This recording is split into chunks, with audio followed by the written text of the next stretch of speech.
Hello বন্ধুরা, তোমরা সবাই কেমন আছো? আশা করি ভালো আছো। আমি খুব একটা ভালো নেই, ঠান্ডা লেগেছে আর আওয়াজটাও নাকে উঠে গেছে। তো নাকে ওটা কথা নিয়েই ভয়েসটা দিচ্ছি, তোমরা একটু মানিয়ে নিও। সবাইকে অদ্রিজা মিরর চ্যানেলে স্বাগত। নতুন একটা রেসিপি তোমাদের সঙ্গে শেয়ার করতে আসলাম। আজকে আমি বানাবো রেস্টুরেন্ট স্টাইলে এগ তড়কা। তার জন্য আমি সকালবেলায় উঠে ঘুম থেকে ডালগুলো ভিজিয়ে দিয়েছিলাম। এখন সন্ধ্যাবেলায় আমি প্রেশার কুকারে ডালগুলো নিয়ে তাতে জল দিয়ে দিলাম। এবার দিয়ে দেবো 4টে লঙ্কা কুচি, কাঁচা লঙ্কা কুচি, আর দেবো রসুন কুচি, আর একটু লবণ দিয়ে দেবো। দিয়ে আমি 2টো সিটি মেরে রেখে দেবো।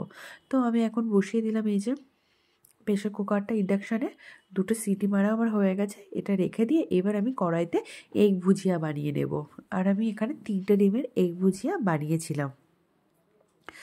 এটা রেস্টুরেন্ট স্টাইলে বলছি ঠিকই, কিন্তু একদম ঘরোয়া অল্প উপকরণ দিয়ে, সব উপকরণ আছে কিন্তু একটু অল্প অল্প পরিমাণে উপকরণ দিয়ে এটা বানাবো। আর রেস্টুরেন্টের ফিলটা আসবে, একটা মশলা দেবো লাস্টে, সেটার জন্যই রেস্টুরেন্ট স্টাইলের ফিলটা আসবে। তো ডিমের ভুজিয়া তো হয়ে গেছে। এবার আমি কড়াতে দিয়ে দিয়েছি সর্ষের তেল, আর তাতে দিয়েছি শুকনো লঙ্কা, তেজপাতা আর জিরে ফোড়ন।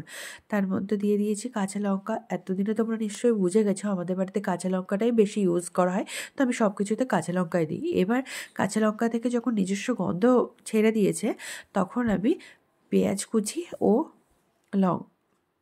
হলুদ, লবণ, আদা, রসুন বাটা সবই দিয়ে দিয়েছি। একটু কষিয়ে নিয়ে পেঁয়াজগুলোকে আমি জাস্ট একটু নাড়াচাড়া করে নিই, তার মধ্যে একে একে সব কিছু দিয়ে দিয়েছি। এবার দেব আমি ধনে গুঁড়ো আর একটু জিরে গুঁড়ো দিয়ে ভালো করে কষিয়ে নিয়ে, যখন মশলা থেকে তেল ছেড়ে দিয়েছে তার মধ্যে আমি দিয়ে দিয়েছি ডাল সিদ্ধ করা। আর 2টো সিটি মারলে ডাল রেখে দিলে ডালটা খুব ভালোভাবেই গলে যায়। তো ঢাকা দিয়ে দিয়েছি। যখন হয়ে গেছে, নামানোর একটু আগে এগ ভুজিয়াগুলো দিয়েছি। এগ ভুজিয়া দিয়ে এবার ওর মধ্যে একটু দেবো গরম মশলা। আর যে আমি লঙ্কার গুঁড়ো ইউজ করিনি, কারণ লঙ্কার গুঁড়ো এখানের মধ্যে খাওয়া হয় না। আর এই যে এখন দিচ্ছি, এটা দিলেই রেস্টুরেন্ট স্টাইলে ফিলটা আসে। আমি এর মধ্যে দিয়েছি কাসুরি মেথি। কড়াইতে একটু গরম করে নিয়ে শুকনো খোলায় নেড়ে নিয়ে তারপরে হাতে ভেঙে দিয়েছি। দারুণ গন্ধ হয়েছে, মানে আসে, আর খেতেও খুব টেস্ট হয়েছিল। আর এটা আমি পরিবেশন করেছিলাম এই যে রুমালি রুটি, এগ তড়কা। রুমালি রুটিটা বাইরে থেকে নিয়ে এসেছিলাম, আর তড়কাটা আমি বাড়িতে বানিয়েছিলাম, আর কাঁচা লঙ্কা আর পেঁয়াজ। তো আজকের রেসিপিটা তোমাদের কেমন লাগলো? একদম সাদামাটা, কিন্তু খেতে কিন্তু রেস্টুরেন্ট স্টাইলের মতোই হবে। তোমরা একবার বানিয়ে দেখো ঘরে, আশা করি সবার ভালো লাগবে। আমাকে কমেন্টে জানিও কেমন হয়েছে খেতে।